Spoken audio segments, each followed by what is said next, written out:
Yes, and the clients need it, right? So they want that visibility. Any sort of technologies that come to your mind? Any more practical implementations? We had somebody just now talking about augmented reality and how is that being implemented more and more. Indeed, as Turkish Airlines, Turkish Cargo, I believe we are a very interesting position and time in the history, because we are building one of the largest, or already moved there, largest airports of the world. And now in this airport, in the cargo village, we are building one of the, again, largest cargo hubs of the world for around 4 million tons capacity per year, around 170,000 square meter of single roof warehouse and hub facility for transfer facility, cargo transfer facility. We are obviously deploying the conventional automation systems like ASRS, like pallet compound handling systems, pallet container handling systems. However, the challenge with airline, the type and variety of goods is unlimited. Yes. The need for speed is enormous, and the need for flexibility and the requirements of the regulations related to safety and quality is also very, very important. There is no room for any error. So until recently, when these automations were there, let's call it this industry 3.0, we were not so strong to fully automate and fully be aligned with other industries, like the warehouses of a third-party logistics company, because of these requirements. But now some new technologies puts human mind, human brain, much closer to cyber area. Augmented reality, the smart glasses, the example you gave. For example, we have load masters and they are loading the plane. Of course, this is a load optimization challenge, but also it's a flight safety and security topic, a quality topic from any perspective. We can support the load master for any optimizer decision back and decide a load sheet to how to load, but still there is a small chance or poor low likelihood or risk, let me say, to make a mistake, or at least to have a little bit 10 centimeters away in the wrong direction. So now the augmented reality glasses, AR glasses or smart glasses, enables the operator, in this case the load master, immediately red flag that anything that goes wrong. So we can have the loadings maybe twice faster, having the risk maybe 10 times or 100 times less lower than could be. So this is not a full automation. We don't have robots, but the human mind interacting with the physical environment through a augmented or virtual. It's moving in a synchronicity. All the variable technologies. We are using a lot of hand terminals in the warehouse for picking and learning. Hand terminals are not efficient. You have to look and go back up to the shelf and everything.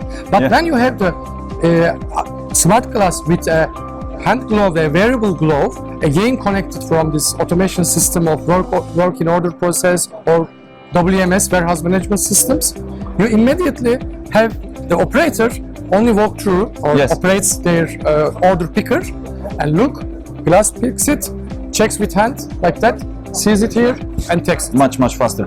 So that kind of variable technologies, I believe, puts an interface now, start to be smart enough to put an interface between the conventional automation systems like ASRS, like automation, like work process systems with interaction with human, so that the humans will be much more efficient and error-free. I believe this will be the huge step, especially in cargo handling, when we consider in terms of efficiency and in terms of being error-free. Much more error-free. Super. Final question: how about talent? How about skills? How about how is it changing? Because all these new technologies coming in, all this new development. What type of new skill sets do you need to bring on board and develop in your people at Turkish Airlines, maybe too? Understanding of technology is very important. I mean, of course, it's almost impossible to really be expert in every part of the technology. It's like an ocean, can't. And sometimes it's not so preferable to really be very expert in a single part with a deep dive expertise, but rather having a general aptitude, general skill to connect the opportunities to implement technology with the business. Of course, this requires the business understanding. The challenge again with the industry, in my opinion, because it is very fragmented, the perception of the customer, ultimate customer, who pays the bill, throughout the whole supply chain, is not really well perceived.